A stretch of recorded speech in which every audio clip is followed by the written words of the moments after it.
Punto número 1. Educación sexual mucho más que sexo. Según la OMS, la sexualidad es crucial para el ser humano y su desarrollo, incluyendo el sexo, identidades de género, orientación sexual, erotismo, placer, intimidad y reproducción. Estas a la vez son influenciadas por factores biológicos, económicos y sociales. Y como toda la vida va en constante cambio, la educación sexual también ha evolucionado.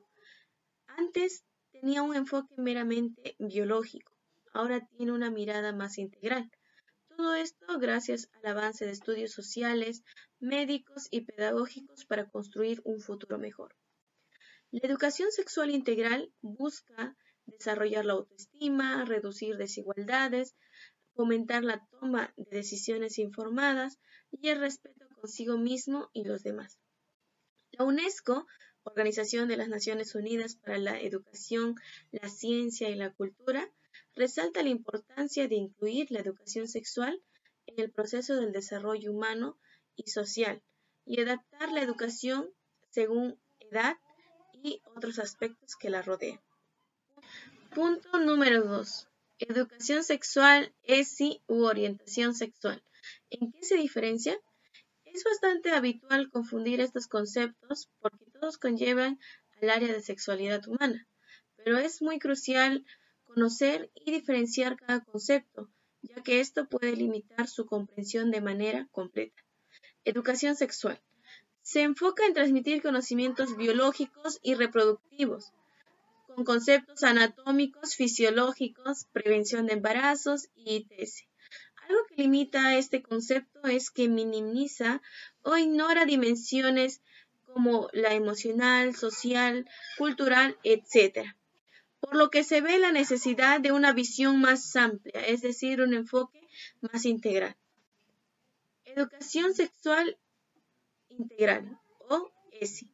Según la UNFPA, Fondo de Población de las Naciones Unidas, la ESI es un proceso educativo que abarca aspectos integrales, es decir, sociales, cognitivos, etc., referentes a la sexualidad.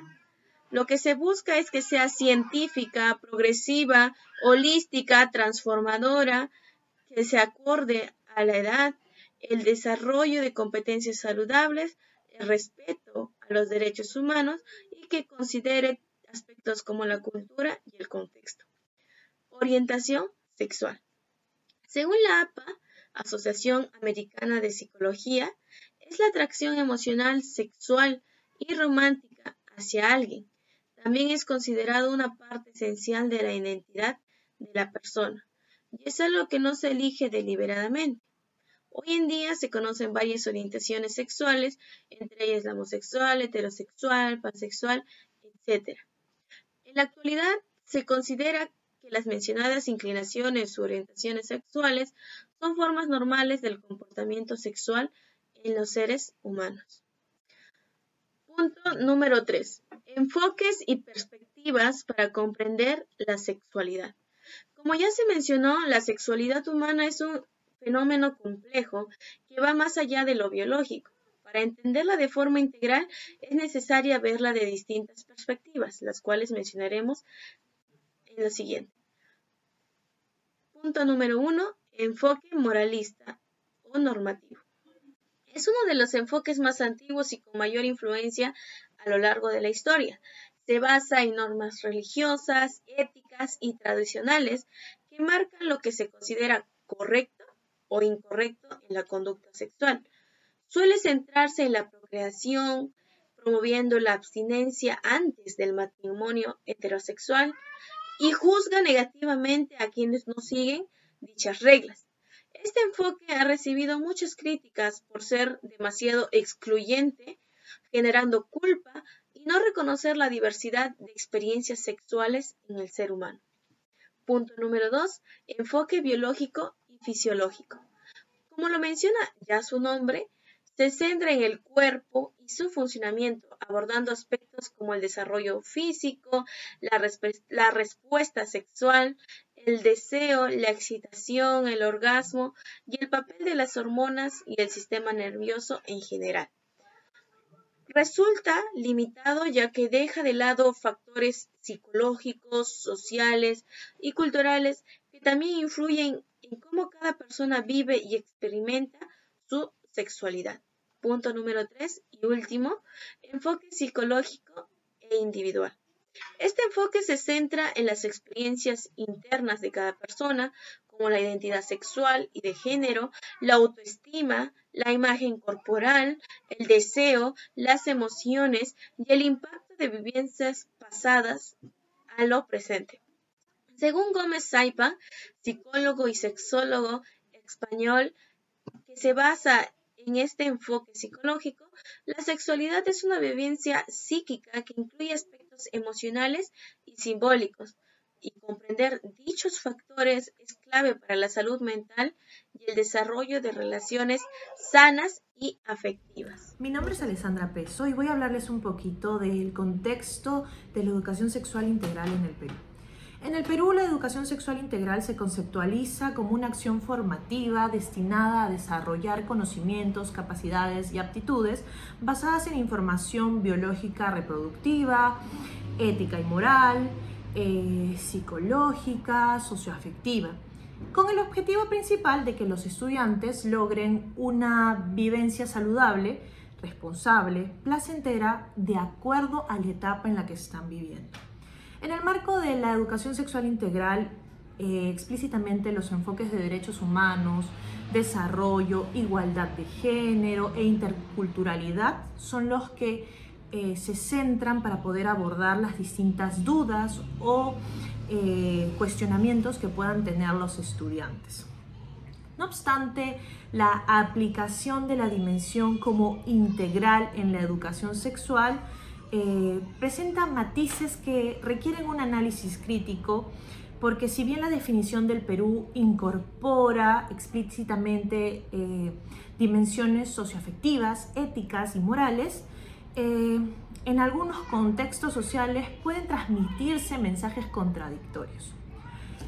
Para poder abordar un poquito más en torno a las definiciones de educación sexual integral, he elaborado una tabla.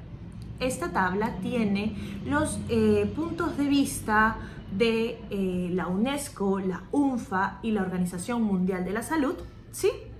Y también tiene los puntos de vista del Ministerio de la Educación. En cada uno de estos ítems ustedes podrán revisar, ¿no?, la definición, las características, los principios, los conceptos y los enfoques en los cuales enfatizan los documentos, informaciones o resoluciones en torno a educación sexual integral. Entonces, profundicemos en la tabla que antes les mencioné. De acuerdo a la UNESCO, la UNFPA y la Organización Mundial de la Salud, esta educación sexual integral debe estar basada en un currículum que dota de habilidades, conocimientos, actitudes y valores para una visión positiva de la sexualidad en el desarrollo emocional y social. Una de las características principales es que esta debe ser científicamente precisa, es decir, utilizar la terminología correcta. Debe ser gradual, adecuada a la edad y el desarrollo, basada en el currículo. Integral, con enfoque de derechos humanos, basada en la igualdad de género, culturalmente pertinente, transformadora, desarrolla habilidades para la vida.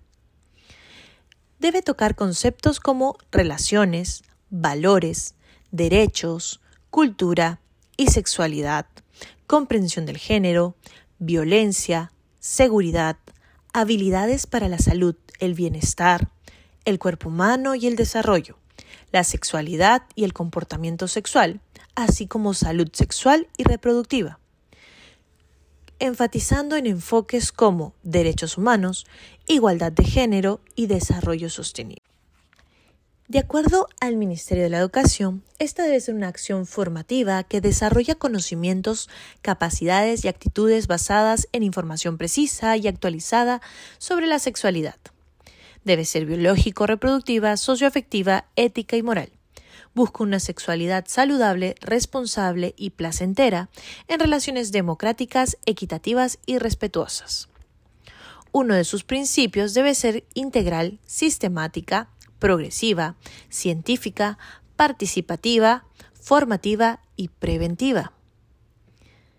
Así como los temas a tocar deben ser construcción de la identidad, autonomía, convivencia democrática, pensamiento crítico, mitos, estereotipos de género, autocuidado, relaciones saludables, prevención de abuso sexual, embarazo adolescente, infecciones de transmisión sexual y VIH. Enfatizando en los derechos humanos, el desarrollo, la igualdad de género, la interculturalidad y la atención a la diversidad. Ahora daremos un vistazo histórico a la educación sexual en el Perú. Hay que decir que el Estado peruano ha asumido progresivamente la responsabilidad de promover y garantizar la educación sexual en las escuelas, marcando una evolución gradual en su enfoque político. Las primeras intervenciones significativas incluyen el Programa Nacional de Educación Poblacional. Esto quiere decir que para nosotros la educación sexual en el Perú empieza a tener sus primeros avances a partir de 1980. Y durante esta investigación hemos recopilado información hasta el 2021. Entonces, en esta tabla repasaremos juntos aquellos hitos importantes en la normativa de la educación sexual integral en el Perú entre 1980 al 2021.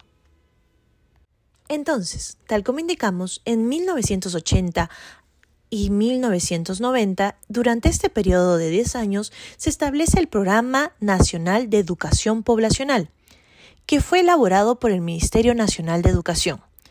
Tuvo un enfoque principalmente demográfico y de reducción de pobreza.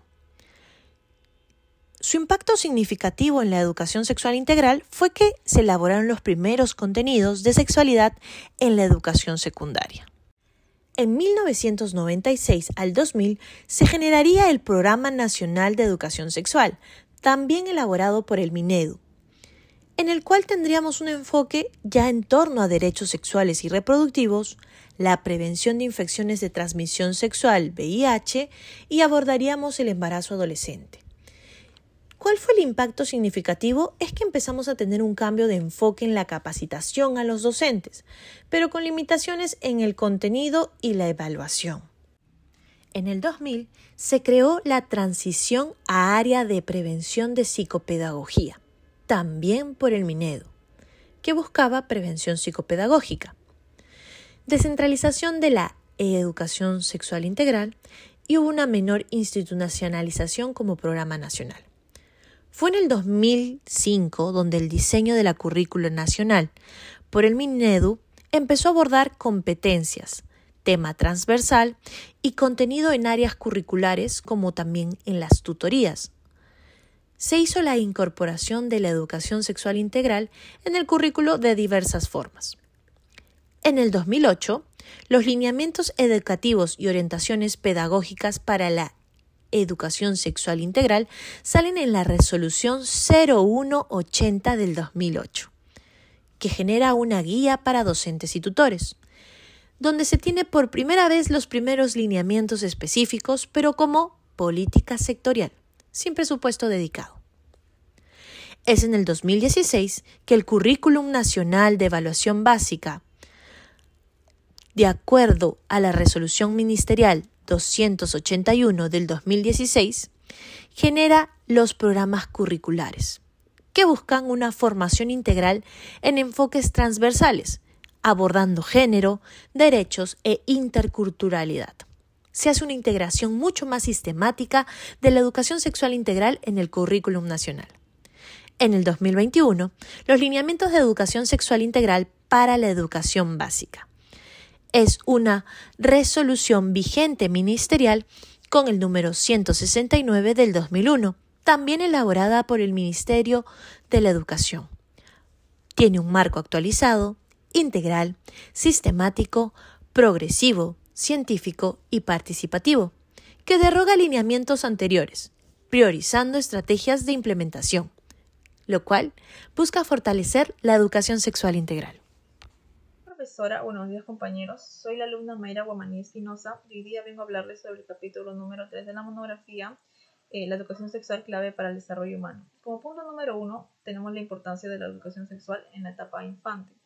La educación sexual es un componente fundamental para el ser humano en su desarrollo integral. Desde la infancia es crucial proporcionar esta información precisa y adecuada sobre sexualidad, promoviendo una comprensión saludable y positiva del cuerpo, en sus cambios físicos y emocionales. Uno de los conceptos claves de la sexualidad es el género entendido según Lamas 200, como una construcción social compuesto por prácticas, normas, creencias y presentaciones que se basan en las diferencias anatómicas entre el hombre y la mujer y que se moldean según la cultura y el entorno de la infancia. También tenemos como punto número 2 fundamentos psicológicos, sociológicos en la educación sexual.